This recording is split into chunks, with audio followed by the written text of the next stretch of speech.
que aquí sí tenemos que apoyar y respaldar esta situación. Presidente, solamente para concluir, creo que es importante que esta comisión rectifique lo que el Ministerio de Educación ha estado haciendo y que la lección para el Estado tenga que ser que no puede designar como responsable de una cartera ministerial a alguien que mínimamente no conoce o no se haya desempeñado o sea profesional especialista en el sector. Lo que hemos tenido en el sector de educación siempre ha sido personas que no eran maestros. Y ese es el caos al que hemos llegado.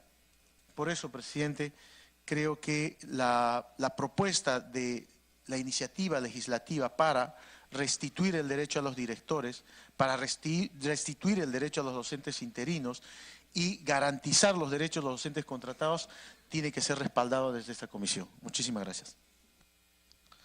Muchas gracias, congresista Edgar Ochoa. Tiene el uso de la palabra ahora el congresista Heriberto Curro.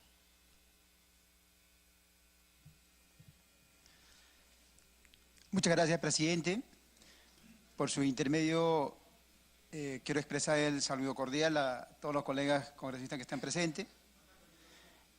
Yo quiero corroborar al informe de la colega Karina Beteta sobre 3 puntos fundamentales.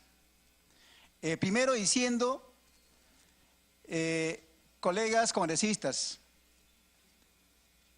tenemos que mostrar esta actitud favorable al trabajador, no solo a los señores directores, no solo a los maestros despedidos, ni a los maestros que se les ha quitado los derechos a los maestros contratados, sino al pueblo de que este Parlamento por lo menos hace respetar la ley, más que todo la jerarquía normativa.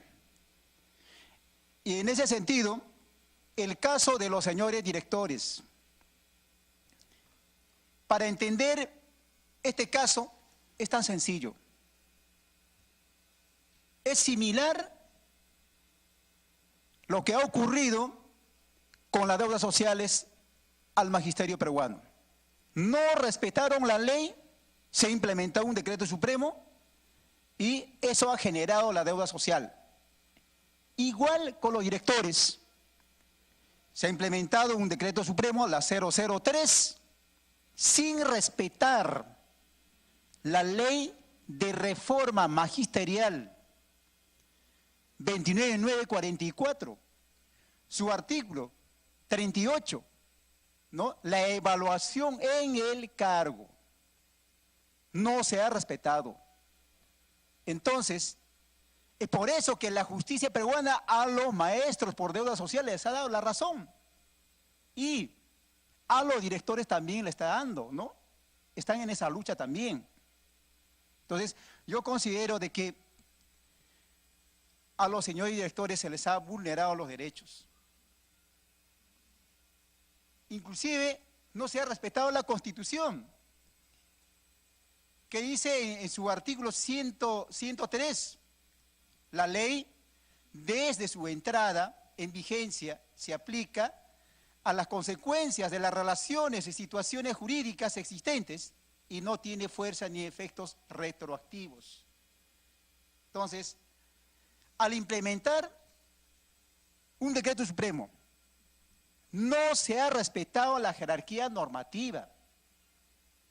Ya lo han dicho por lo demás, porque debía evaluarse a los señores directores, subdirectores en el cargo, de acuerdo al artículo 38 de la Ley de Reforma Magisterial, ahora su modificatoria Ley 30.541. El segundo punto, referente a los maestros que tenían nombramiento interino, tal como dice la Ley de Reforma Magisterial, de que se les ha dado la oportunidad de 2 años, para que puedan presentar su título profesional y lo hicieron. Pero Ni siquiera aquí se ha implementado un decreto supremo, sino una resolución ministerial. A través de una resolución ministerial se ha evaluado. ¿Cuántos han aprobado? No han aprobado ni siquiera el 5% de todos los que se han presentado a la evaluación. De igual manera, no se ha respetado la ley de reforma magisterial que dice evaluación en el desempeño a los maestros. Entonces, esa situación es lo que ha pasado. Ahora, referente a los maestros contratados. Los maestros contratados levantaron la lucha no solo desde el 15 de junio o 12 de julio, donde se ha iniciado la huelga del magisterio. Los maestros contratados empezaron a luchar reclamando sus derechos desde el 10 de enero del presente año. Por tres razones fundamentales. Primero, de que no se les reconocía, por ejemplo, ese derecho que todo trabajador tiene frente al fallecimiento de sus familiares, el reconocimiento de sepelio luto. Era una injusticia. Y de igual manera, el tiempo de servicios. Pero ahora, gracias a la huelga magisterial, gracias a la lucha, más que todo, que han sido los protagonistas principales, los maestros contratados, por lo menos se está remediando estos dos puntos. Pero todavía queda la situación del bono por escolaridad. Siempre habíamos dicho esto. ¿Qué está pasando? La única justificación para que no se le dé esta bonificación por escolaridad es que el maestro contratado no tiene vínculo laboral con el Estado. Lógicamente, en el mes de enero no tiene vínculo laboral, porque su contrata empieza a partir 1 de marzo hasta 31 de diciembre. Entonces, ¿qué está pasando? Pareciera que esto es un juego político entre el Ministerio de Educación y el Ministerio de Economía y Finanzas, de que se está pagando ese bono por escolaridad en el mes de enero. Y está dejando más de 150.000 maestros contratados a nivel nacional de pagar esta bonificación por escolaridad. Lógicamente es significativo, ¿no? Hablando económicamente. Porque, recordemos, se pagaba este beneficio en el mes de marzo. A partir del mes de marzo ya tiene vínculo laboral el maestro contratado. Pero eso no debe ser la causa fundamental. Porque los maestros han trabajado todo el año, o si no, en forma proporcional de acuerdo a la cantidad de meses, días, semanas que hayan podido trabajar. Y finalmente, nosotros siempre hemos estado reclamando desde el principio de que se restituyan estos derechos a los trabajadores, a los directores, a los maestros interinos. Inclusive en caso de los directores, ya hay directores que han fallecido. Lamentablemente no han visto la justicia. Y también hay directores que en estos momentos ya son cesados por límite de edad, no como con cargo de director, sino con cargo de profesor de aula. Eso es una injusticia, presidente, colegas. Y también en la reincorporación a la ley de reforma magisterial ha sido a todos los maestros, a los docentes, a los directores, a los maestros interinos. Todos tienen su resolución directoral por las unidades ejecutoras. Los directores dicen con claridad en su resolución de reubicación a la ley de reforma magisterial como director, como subdirector, en las condiciones que estaban. Entonces, creo que este Parlamento debe dar razón, respaldar de que los derechos se restituyan. Los señores directores deben recuperar, se debe restablecerse en sus cargos como directores y como subdirectores. De igual manera, los maestros que tenían nombramiento interino, al momento de la evaluación tenían su título profesional. Y hay muchos de esos colegas de que han estado en fuero judicial reclamando desde muchos años atrás de que se les debía reubicar de acuerdo a lo que decía la ley del profesorado 24029, de que con 14 años de servicios debían ser considerados ya en tercer nivel, con 7 años en segundo nivel, pero lo cual no ha sido así. Hasta hoy siguen esos procesos judiciales. Y finalmente, yo solamente pido a todos los colegas de que hagamos justicia, tanto con los directores, subdirectores, con maestros interinos, como también con los maestros contratados. Muchísimas gracias. Muchas gracias, congresista Gilberto Curro. Tiene el uso de la palabra la congresista Gloria Montenegro. Gracias, señor presidente. Habiendo escuchado a los colegas integrantes de la mesa de trabajo, de esta importante mesa de trabajo que ahora traemos a esta legislatura, es importantísimo reconocer que este trabajo se inicia y se va recibiendo no solamente a los directores de diferentes instituciones en el ámbito nacional, se recibieron a profesores interinos con título pedagógico, se recibieron a docentes contratados, o sea, un trabajo de mes tras mes que lamentablemente no fue escuchado. Y recuerdo mucho cuando Edgar Ochoa exponía cómo estaba la situación en Cusco. Y hemos hablado con ministros, con viceministros, con la gente involucrada del Ministerio de Educación, y de haberse atendido oportunamente muchos de los reclamos sociales de los profesores, no se hubiese llegado al nivel que se llegó en la huelga magisterial. Entonces, retomando lo dicho, ¿cómo evitar conflictos sociales con sectores tan importantes si es que no se tiene la puerta abierta del ministerio para que los especialistas solucionen el problema? ¿Cómo no se tiene la puerta abierta del Ministerio de Economía y Finanzas para asignar los recursos que les corresponden?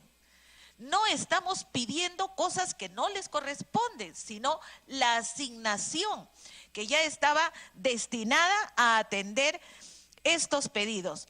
En el caso de los directivos de las instituciones educativas que perdieron el nombramiento, quienes fueron evaluados y quienes no fueron evaluados salieron. Y ahora tenemos gente nombrada en esos lugares.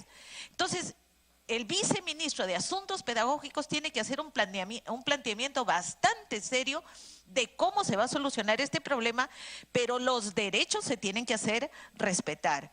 Entonces, es fundamental que las plazas y las reasignaciones sean debidamente contempladas, no solamente en Lima, las zonas rurales, las zonas de selva, las zonas más alejadas, cuántas plazas están pendientes y que a nivel de todas las instituciones educativas, en todos los niveles donde vamos, nos piden la asignación y los nombramientos para los profesores.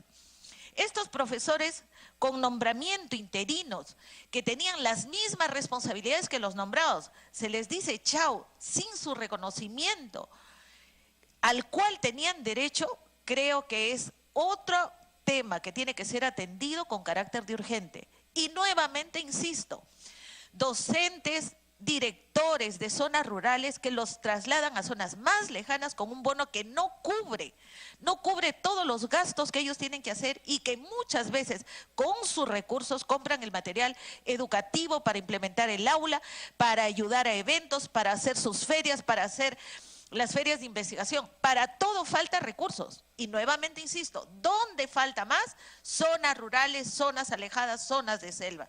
Y ahí es donde se tiene que poner más. El otro tema que me parece crucial es que el Ministerio de Educación tiene que retomar su base de datos porque los docentes y directores en el ámbito nacional, con sus recursos, han hecho diplomados, han hecho maestrías, han hecho doctorado. Pero sin embargo, toda esta preparación que con sus recursos y con su sacrificio ellos han realizado, hasta la fecha no es reconocido como tal.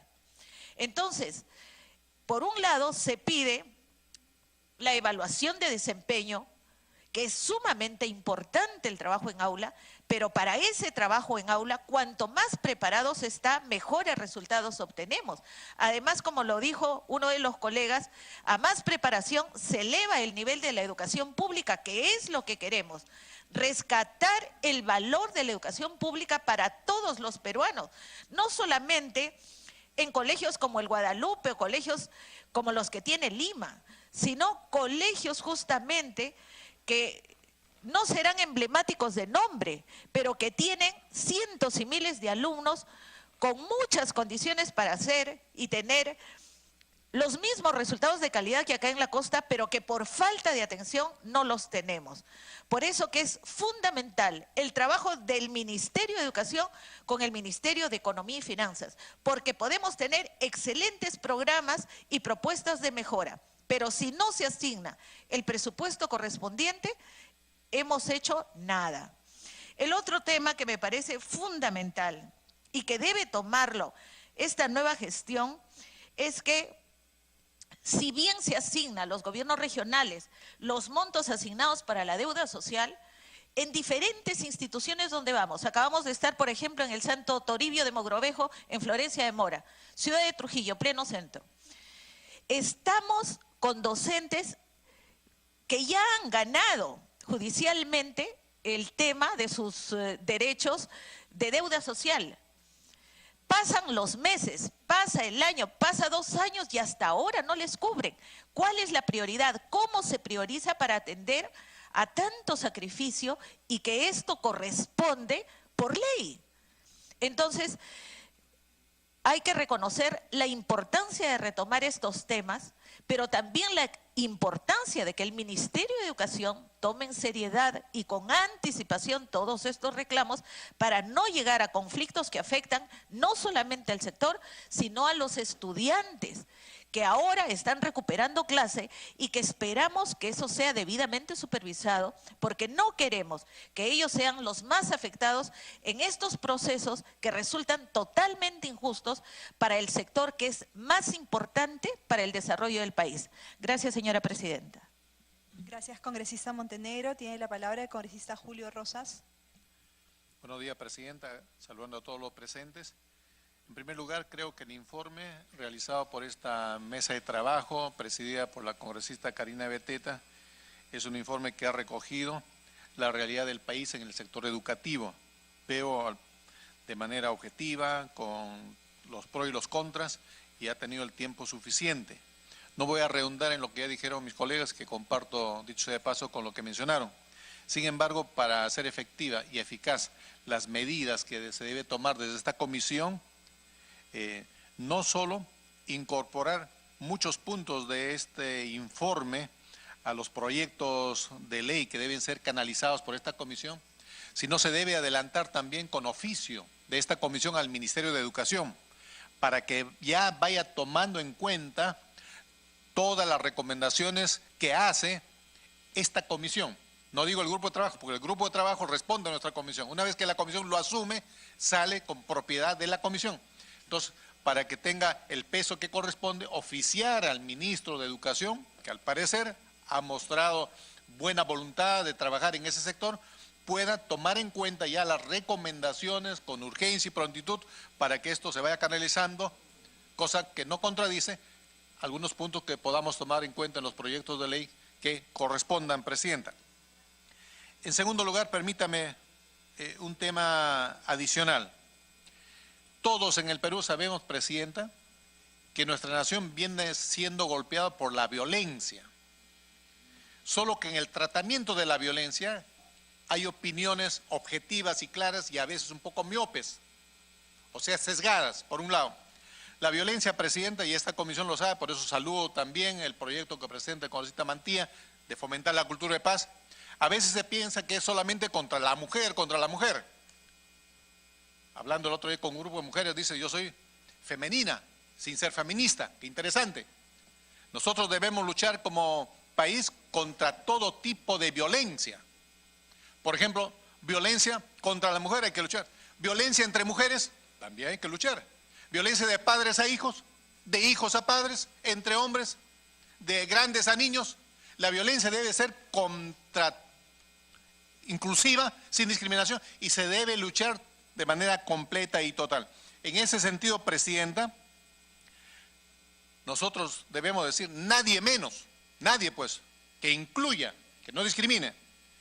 Pepe Selem está aquí, considerado por History Channel, superhumano, el hombre más fuerte del Perú. Quisiera que se ponga de pie con su permiso, Presidenta, para que lo puedan ver.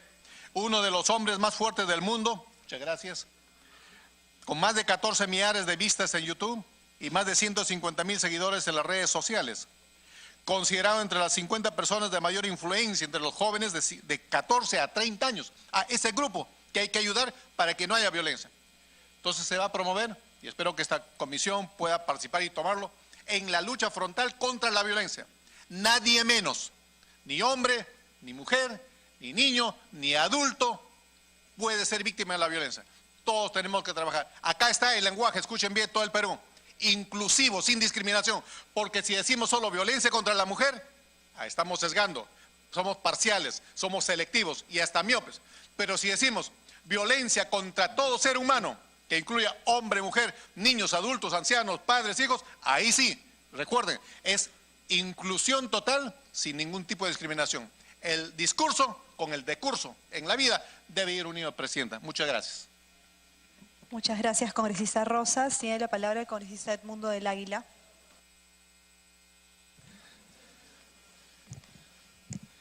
Muchas gracias, señora Presidenta.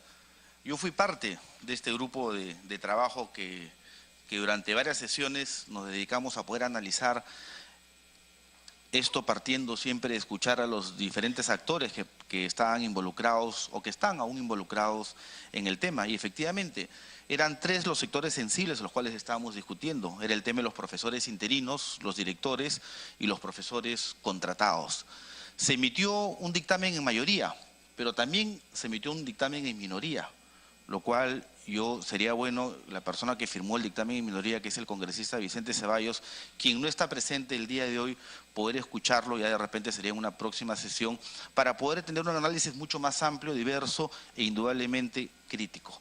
Pero yo quisiera hacer algunas acotaciones que me voy a permitir hacer, indudablemente como resultado de toda esta experiencia y como resultado del análisis que se hizo durante los días que tuvimos sesión. En el tema de los profesores interinos, creo yo que no hay mayor discusión. Son profesores que durante el tiempo han tenido esa habilidad y esa grandeza de querer superarse y capacitarse, ya no únicamente entrando como técnicos o profesores que estaban a la mitad de la carrera, sino con el tiempo perfeccionarse, lograr el título, el grado e ir un poquito más allá.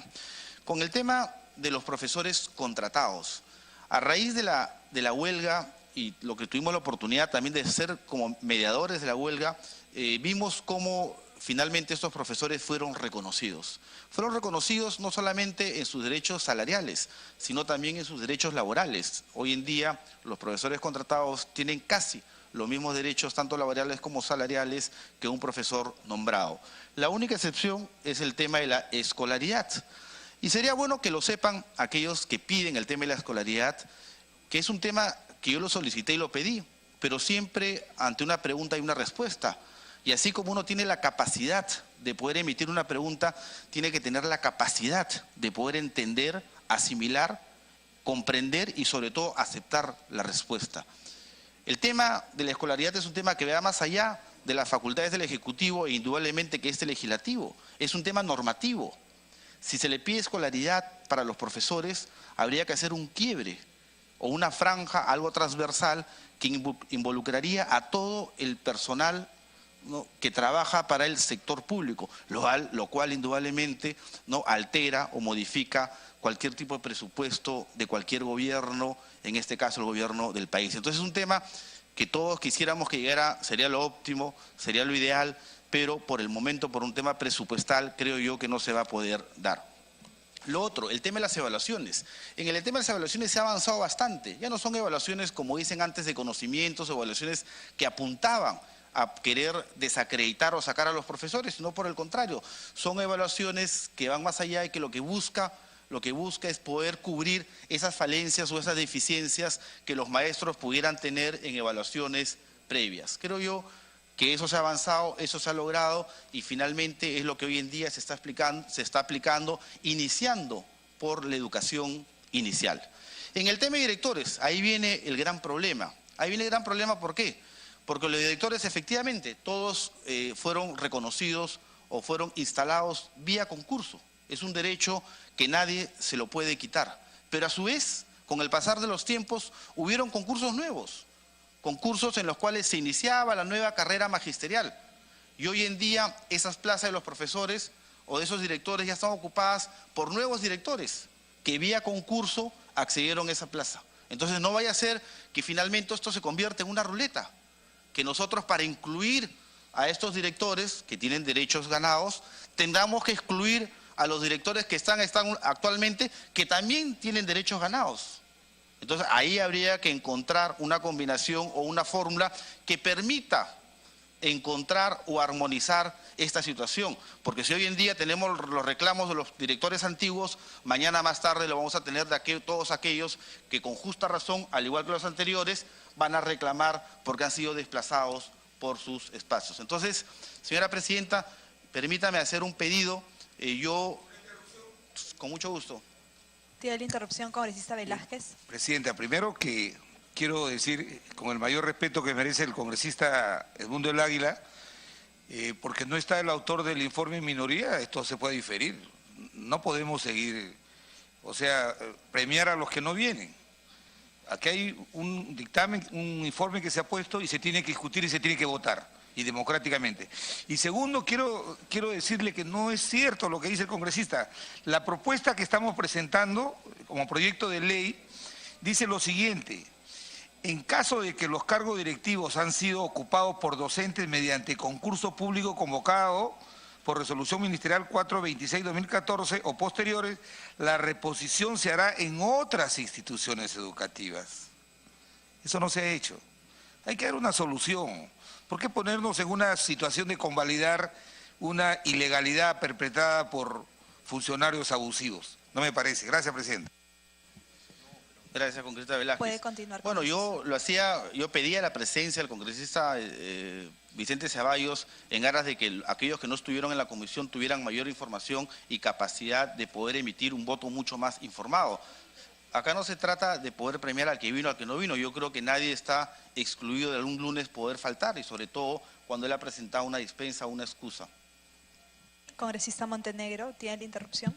Sí, yo creo que considerando que hay funcionarios nuevos y hay un nuevo ministro, debemos hacerle llegar este informe y saber la posición del nuevo ministro para ver su exposición al respecto en cada uno de los 3 casos, que me parece sumamente importante, y ver las alternativas de solución con él, porque como dice el congresista Velázquez Quesquén, acá se trata de encontrar una solución. Y yo creo que este es un buen momento para un análisis concienzudo por el tema presupuestal fundamentalmente, y también de que nadie se vea afectado, porque tanto el que reemplazó como el que lo sacaron injustamente necesitan todo el respeto y las consideraciones del caso. Gracias, presidente. ¿Puede continuar, congresista del Águila? Sí, presidente. Entonces lo que yo solicitaba era eso, era poder tener la presencia del congresista Vicente Ceballos para que pueda exponer su dictamen en minoría y con el conocimiento, creo yo, de los 2 informes poder emitir un voto, creo yo, mucho más pensado o en todo caso informado. Lo otro también es una buena alternativa. Hay un nuevo ministro, creo yo, que ya es del agrado de muchos de aquellos que no eran agrado de los 2 anteriores ministros, en los cuales también se podría buscar al ministro y poder encontrar una fórmula que permita viabilizar, sobre todo armonizar la relación entre el Congreso y el Ejecutivo. Muchas gracias, señora presidenta. Tiene la palabra el congresista Lucio Ávila. Gracias, presidenta. Concedo la interrupción por intermedio de la presidencia. Presidenta, el congresista Velázquez está solicitando una interrupción. Sí, tiene la interrupción al congresista Velázquez. Gracias, Presidenta. Justamente en esa línea del congresista Edmundo del Águila y la congresista Montenegro, hay un nuevo ministro. Alcancémosle el informe, pero tenemos que aprobarlo. O sea, no podemos mandarle el borrador del informe. Tenemos que aprobar el informe y se lo alcanzamos. Todo el esfuerzo que hemos hecho en este Parlamento, nadie puede pensar, nadie puede condicionar que hemos sido prepotentes. La prepotencia ha venido del Ejecutivo. Lo que buscamos es aprobar el informe y que la presidenta de la comisión, o ya veremos cómo implementamos las medidas con el nuevo ministro. Pero tenemos que aprobarlo, no podemos seguirlo dilatando, Presidenta. Gracias, congresista Luz. ¿Puede continuar, congresista Ávila? También el congresista Ochoa solicita una interrupción. Tiene la interrupción al congresista Edgar Ochoa. Presidenta, con todo respeto, en realidad no se trata de que el ministro nos agrade o nos desagrade. O sea, aquí lo que se trata es que los derechos fundamentales no se negocian. Los derechos se restituyen cuando son retirados. Y lo que estamos viendo en la comisión es efectivamente un informe que propone restituir derechos retirados, recuperar la legalidad, porque lo que ha habido ha sido un abuso de autoridad y ha habido una ilegalidad en el actuar del Ministerio de Educación liderada por el señor Saavedra. El caso de los contratados, por ejemplo, es retirado por el señor Saavedra. O sea, antes se les pagaba el tema de la escolaridad. Es el ministro Saavedra que empieza a retirar ese derecho. Y no es un tema presupuestal. Nosotros hemos demostrado, Presidenta, que si el Ministerio reestructura su presupuesto,